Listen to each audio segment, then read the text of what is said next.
Many pregnant women have asked me if coughing or sneezing during pregnancy might affect their baby. Coughing and sneezing are harmless. However, some pregnant women worry about potential consequences of these actions to their unborn child.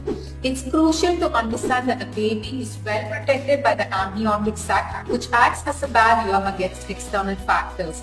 Mild cough or sneeze during common cold or allergies can be managed well at home by staying hydrated, getting adequate rest, and by using a humidifier. If you have a persistent cough or difficulty in breathing and are suspecting a respiratory tract infection, do see your gynecologist.